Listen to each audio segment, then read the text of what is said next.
Thanks so much for meeting me. Really appreciate that. Just to get kicking straight away, could you tell me a bit about your background? Sure. Well, I grew up in Melbourne, in Australia, and I went to school here, and I graduated as a doctor in 1989, and I have two sons, 24 and 26 years of age, and I worked as a doctor for 15 years in family practice and emergency medicine, and I still do a little bit of emergency medicine, my passion these days is around rites of passage and really supporting boys to become the best young men they can be and to bring out the best in them. I have a huge concern around what I'm seeing in young men today, and then that actually impacting the rest of their lives.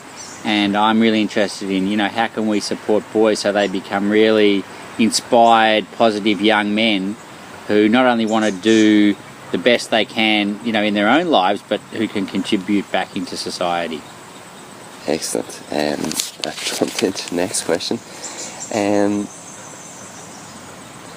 Can you give me some insights into your leadership program that is about to go ahead the next 3 days here?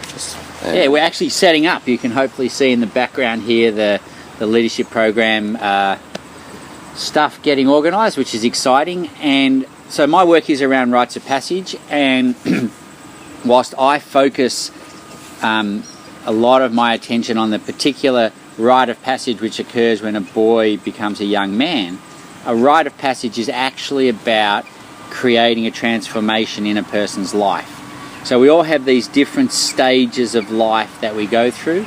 We're born, we're babies, we're young children, we're sort of bigger children, we're young adults, we get married, we're older adults, we become elderly, and eventually we die. And they're all actually stages. And the idea of a rite of passage is to mark each of those stages so that on my journey I know where I'm at. And to change from any one of those stages to the next stage, it's actually a transformational process. A boy is not a big baby, and a teenager is not a big boy, and a man is not a big teenager, etc. So my interest is in educating people around what does it take to create a transformational process. If you and I go for a walk up a mountain, we can go for a walk up that mountain, come back, and at the end of the day or whatever say, that was a good walk, see you later. Or we can go up that mountain and come back and go, wow, that's changed my life. And what I'm interested in and what I've studied and what I teach people is what are the elements that you would bring in so that walk up the mountain or that thing that happens on a school camp or that thing that happens at your work or whatever actually becomes a life-changing process. And I'll be training people the next 3 days to understand those elements that are required to create a rite of passage or a transformational process. Brilliant. Could I get you to touch on quickly maybe what Indigenous tribes would have done for their rites of passage? Yeah. Well, that's a really interesting thing, and I studied Indigenous communities all over the world, and what I found was that they all had rites of passage to mark all these key stages in life, and there was always the same elements were involved. So whoever was going through that rite of passage was in some way removed from their everyday life and the rest of the community. Then they went through a transformational process, which has its own elements, and then they came back into the community and they were seen and recognised as now having a different social status. So that was actually recognised. And look, so that it's easy if we look at examples that we have today, a wedding is a classical rite of passage. When someone gets married, they are temporarily removed from the rest of the community and they become part of the wedding party. And then they go through the transformational process. And then after that, they are seen as Mr. and Mrs. So-and-so. And the woman will wear a ring, and often the man, so that people know they're married. There may be a name change. They will move in together. They have children. they start a family, you know, they are now at a new stage in their life, and it is actually formally marked. And when they go through it, when they're actually in the wedding, they wear special clothes that you'd only ever wear for a wedding. And the holy man of the community comes out, the priest or the rabbi or the imam or the celebrant, and there's actually a formal process to mark this transformational stage. Brilliant.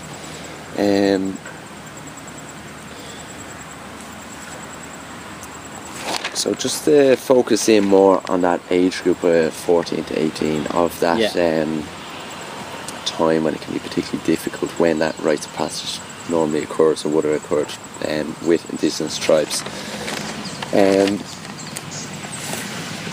What's going on now currently as a rite of passage without the guidance of the elders or as such? So the 14 to 18-year-old period is so interesting because that is the stage when a boy is becoming a young man, a girl is becoming a young woman. And it's such a critical time. And every Indigenous community would have rites of passage at all different stages, but the one they would put the most effort into was actually this transition from boy to man or girl to woman, because they realised that's the most important transition of all. And it's because you change basically from child behaviour to adult behaviour. And child behaviour is it's all about me. I'm the centre of the universe. I want attention. Look at me, look at me. You know, I never take responsibility for anything. If something goes wrong, it's someone else's fault. I want power. I want all the power. And I want a mother. A boy wants a mother and a girl wants a hero father. And that's typical child behaviour. And in an 8-year-old, that's completely fine. But when we end up with men, especially in positions of power, who only think about themselves, who don't take responsibility for their actions, who are always needing acknowledgement, and who are still looking for a mother, that's actually a serious problem. And when we end up with women who are still trying to pretend that they're, you know, teenage girls and needing attention from all the men and still looking for a man to rescue them, that's a problem.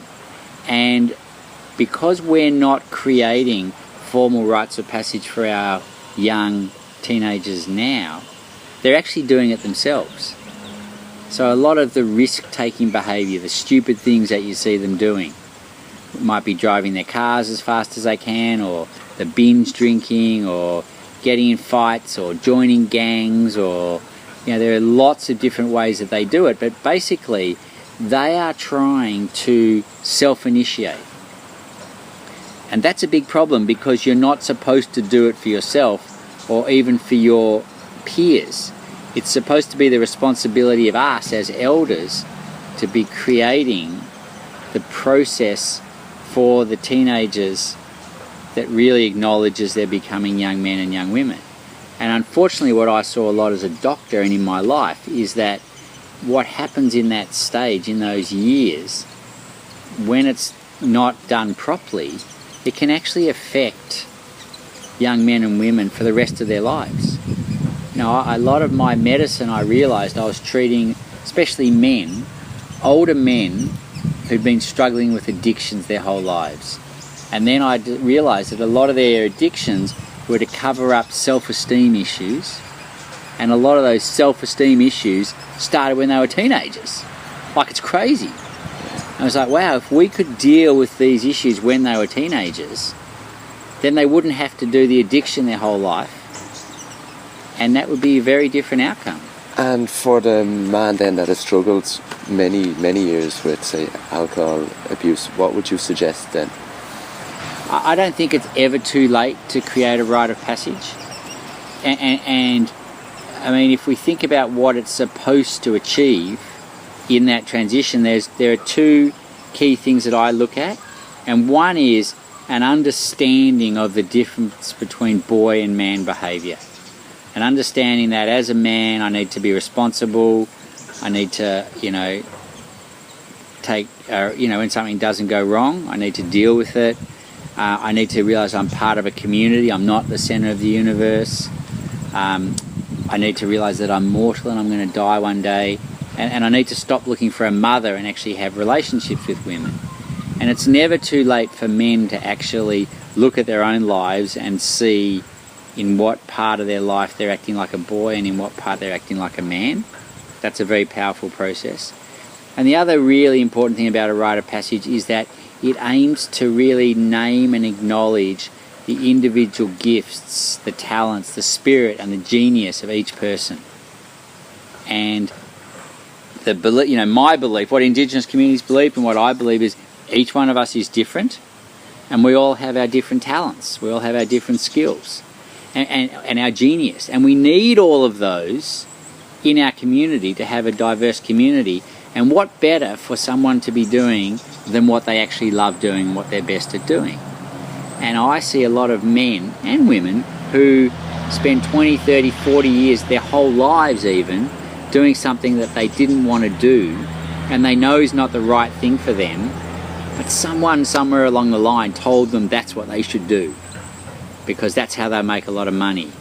Or I didn't do that, son, so you go and do it. Whatever. So the other thing is it's never too late to go, who do I really think I am? How do I really want to live this life? How can I live the best life I can live and be the best for the community and all of that sort of stuff? So yeah, I think at any age, in fact I love seeing older people doing rites of passage and really getting in touch with what they believe is their true purpose. Oh, that's very powerful. On the word you picked up there, on the spirit, and that's probably from playing field sports. It's often spoken about but never really experienced more in regards to the spirit of the group and how the group in the, the last 10, 15 minutes or 5 minutes after the game, it's the spirit that carries through. Yeah. How can that role be built upon more, or would you see a rite of passage be very important for field athletes or 15, 16, 17 year olds on the pitch to perform at their best? Yeah, I just want to talk about spirit for a moment because spirit is such a tricky thing, and we're at an age where we're at the most spiritual age and the least spiritual age at the same time. And I believe that a lot of people are looking for spiritual purpose, but as soon as you mention spirit, people run as fast as they can. And for me, the most powerful things are those which you can clearly identify and see the benefits of in, let's say, a so-called spiritual role and in a non-spiritual way of looking at it. So for me, if a rite of passage is about bringing out the best in a person or bringing out their spirit, they're the same thing. But, you're just working to someone's strengths.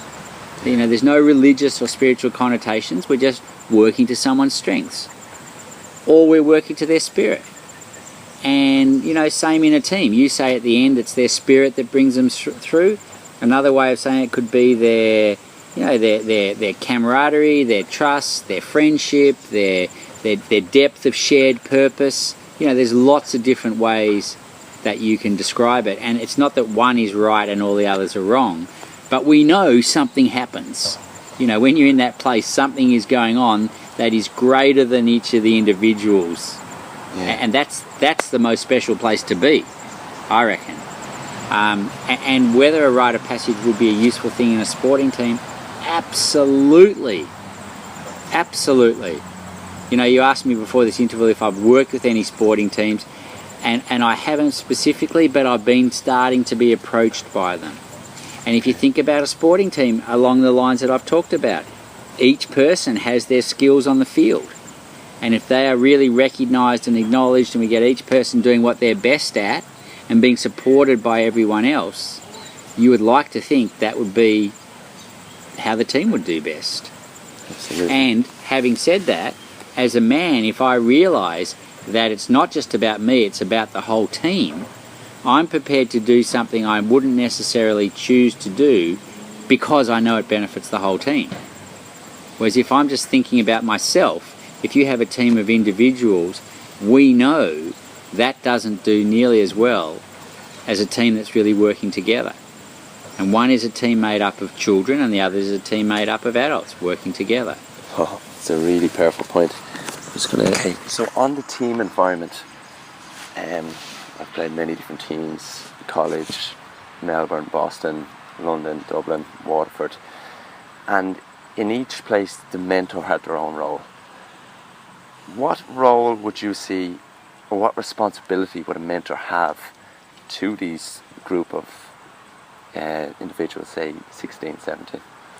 A mentor is a huge role. I mean, look, first of all, I just want to define that a team is basically a community, and that the young men being involved in a community is hugely powerful for them. And in fact, young men want a community, and if we don't provide communities, they'll often find their own, and that can be in gangs and unhealthy ways. Not always, it can be in healthy ways, but they actually search for their community. And a team can be a wonderful community, and if it has a mentor, I also believe that young men are seeking guidance, and they want to know what it's going to be like to be an older man. What they don't want is to be told how to live their lives and what they're supposed to be doing. But what they absolutely do want is they want to be able to ask questions, and they want to be able to hear stories of someone who's been there before them. So the mentor role is a wonderful one, where a boy or a young man has a confidant, has someone who he can ask questions to, has someone whose stories he can hear, and in a team environment, I would consider that to be invaluable. And what qualities would, let's say, a top mentor have as such? Yeah. So I think a big thing for a mentor is empathy and caring. And so, for example, if a boy approaches a mentor, then instead of telling him what he needs to do, the mentor discusses it with him and will tell a story. Oh, I remember when I was your age, I had a situation that was similar, or a different situation, but there were similarities, and this is what I did. And I'm actually glad I did that, or actually I'm sorry I did that. And it's actually the sharing of stories which is the best way of passing on wisdom and knowledge. So there's a big role for mentors in that regards. And from my experiences, you also often have a very strong mentor, win at all costs, will sacrifice not a strong player for a new player, and it can be often very ego driven, just to win on the pitch. What lasting effects can that have on a team? Well, I mean, we live in a culture of win at no cost, at any cost, sorry. And I think that's a very childish, I think it's a boy attitude. It's not do your best, it's win at all costs. And I think, what young men learn in a sporting situation, many of them will take into their adult lives. And the whole win at all costs type attitude, that all costs can mean to the detriment of other people, and can even mean cheating, lying, whatever. And there's a lot of men out there who will do anything to win, to get the contract, to get more money. And if that means being dishonest or whatever, they'll do it. And once again, I think that's a big problem. And if it means stepping over other people to get there, they'll do it. Or if it means, not caring about other people, they'll do it. I mean, I'm always concerned, when I hear about what's going on in our financial crisis and the banking world, where, things get set up that are blatantly dishonest, and people's life savings get sacrificed so that someone over here who's already got a bucket load of money can make even more. And I think that's a big problem in our society. Excellent response. Can I ask, so at emotional, motivational side, to harness the group, storytelling, very powerful. But then also, I want to give my thought and see what you think, to allow the group to self-motivate rather than be that real driving force. So then, for me, the leaders step up naturally. What are your thoughts on that? Yeah. Well, I think that building the strength of the community will build a stronger team. I think those two things go together. And yes, I agree with self-motivation. I don't think motivation should be through fear and threats. I think it should be through, a positive input. And sharing stories is a very powerful way to build community. But another really powerful way to build community in a team is at a certain point to get the team members to acknowledge the gifts and strengths, the genius and the spirit of their teammates. Something as simple as, once a week at training, picking out 2 or 3 of the members, and one at a time those young men sit on a chair in front of the rest of the team, and people in the team take turns telling that person who's on the chair what they admire and respect about him, both on the field and off the field, what they even love about him. That, when we actually acknowledge each other and when we are acknowledged, it changes people's lives. And after that sort of thing, you don't need to be motivated anymore. When I know that my mates love me, care about me, respect me, I'll do anything. Oh, that's particularly strong. What I'd like to ask is, for, say, the parents, so from being a mentor, often you can experience the parents shouting and roaring and acting like childs on the sideline. Yeah. And, under 16 team, you want to harness the group, bring them together and develop the overall team or the community, as you put. How would you deal with that situation?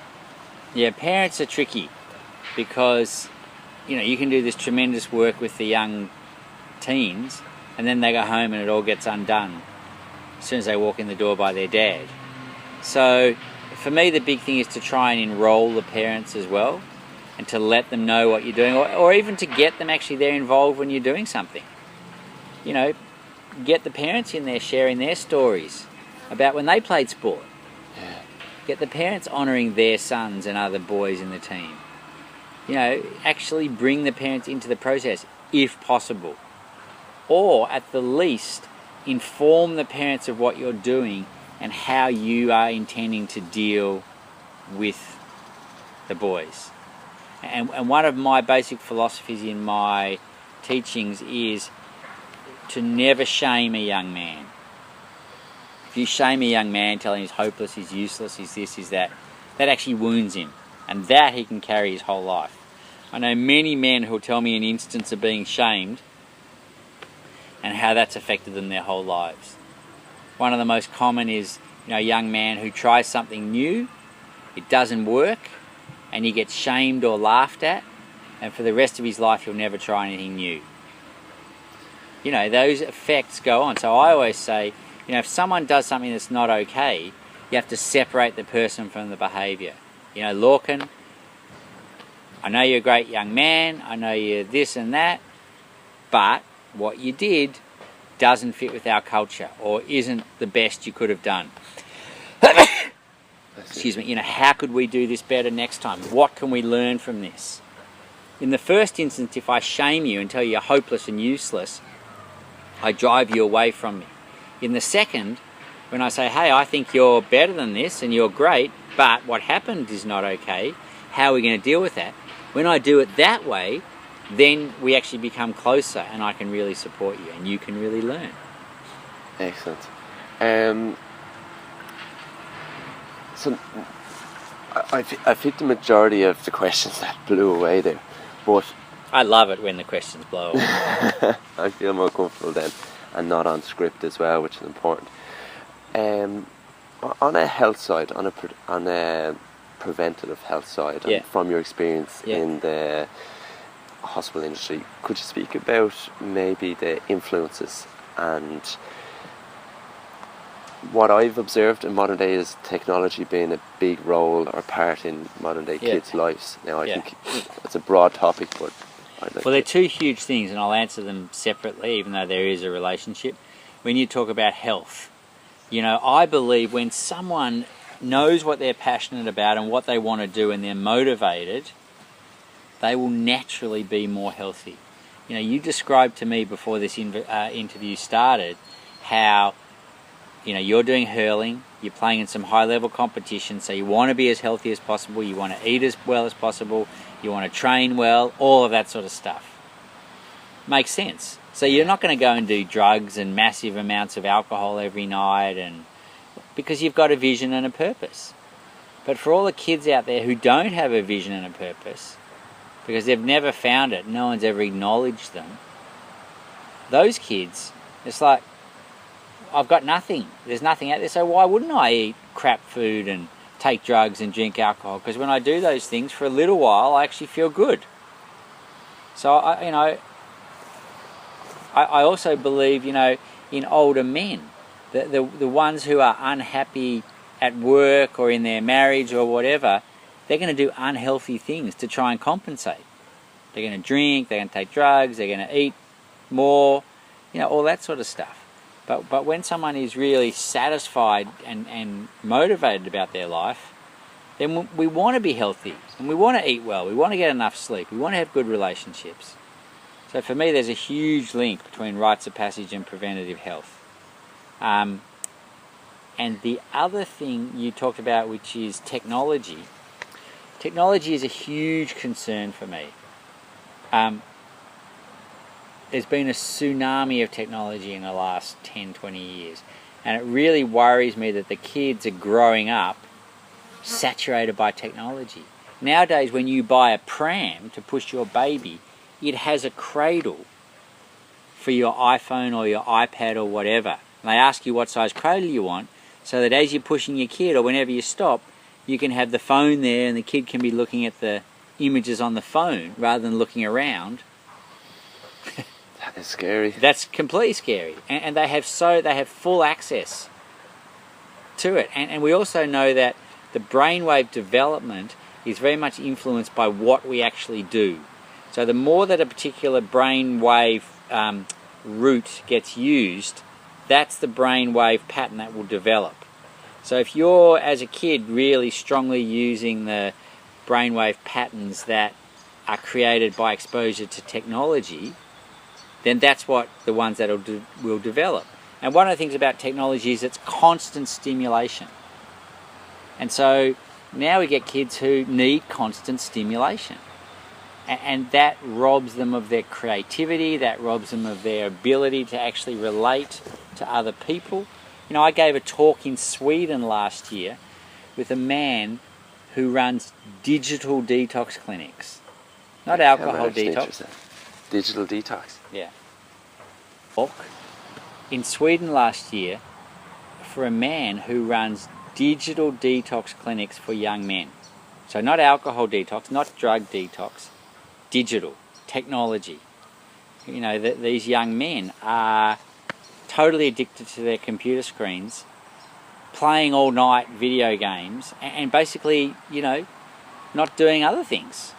Yeah. Not studying properly, not getting enough sleep, not exercising, eating shit food while they're doing it, all that sort of stuff.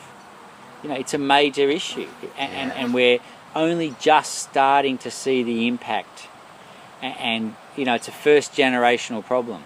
But there are universities in Australia who are now finding more and more the adverse effects of exposure to technology at a young age.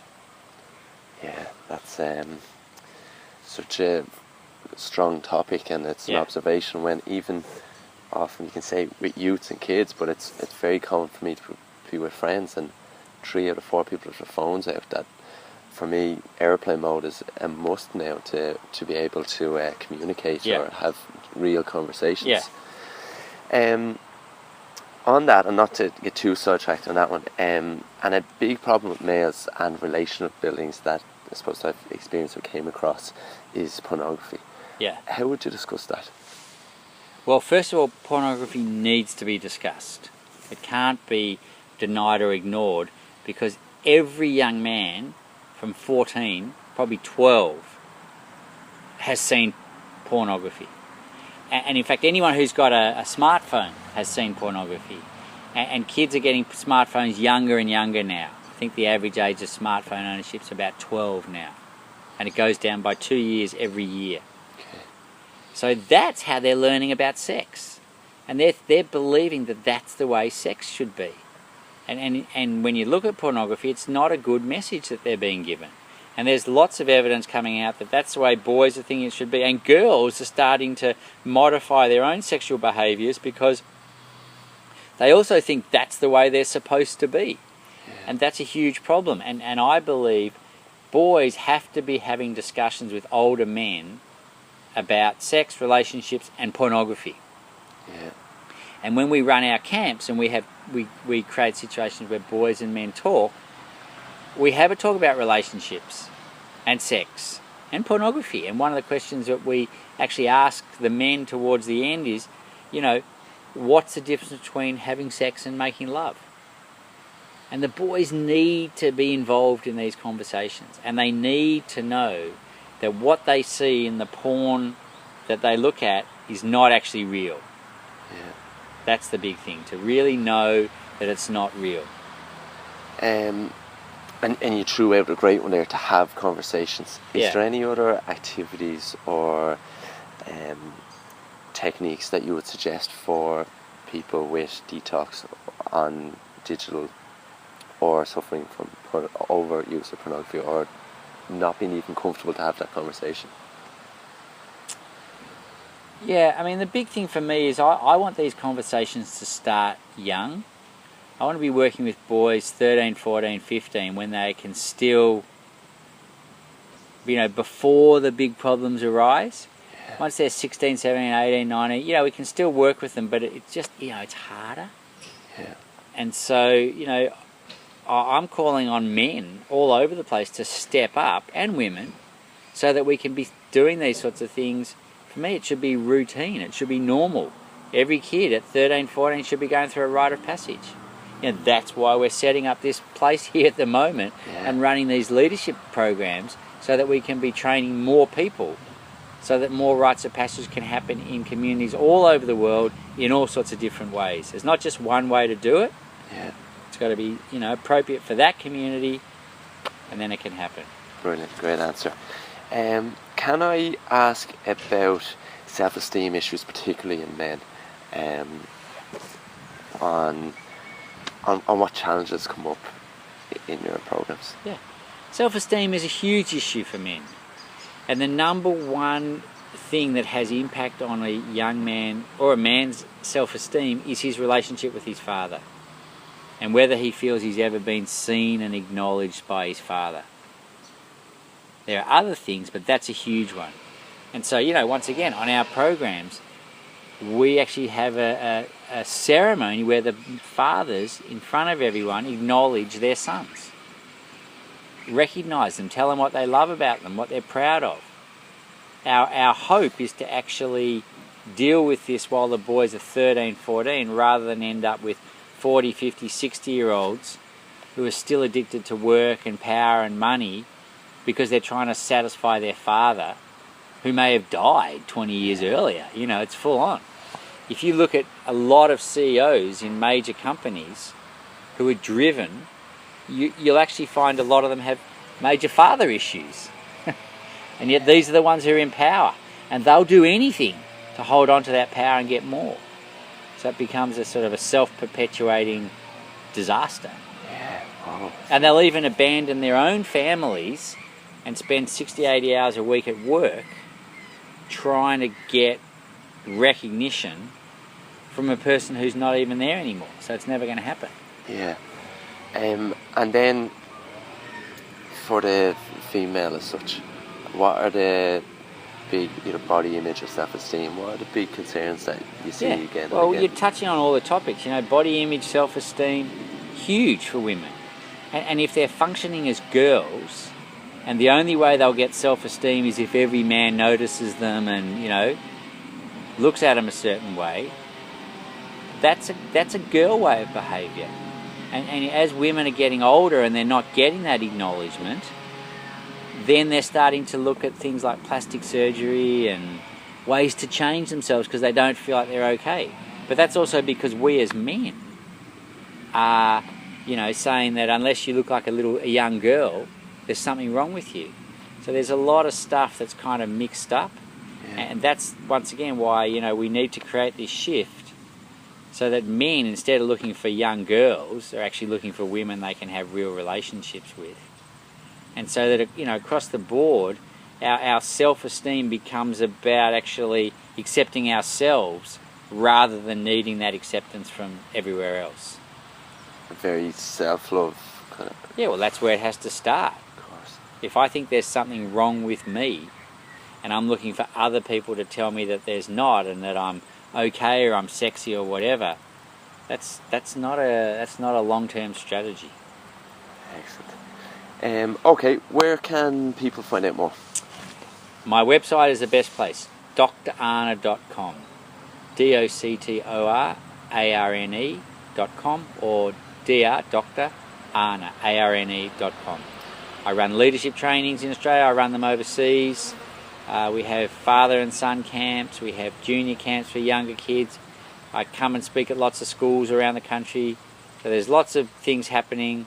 I'm really happy for people to check on the website and see how I can come and help them doing what they're doing. Excellent. And would you consider coming to Ireland? I would consider it. Excellent. Thank you so much.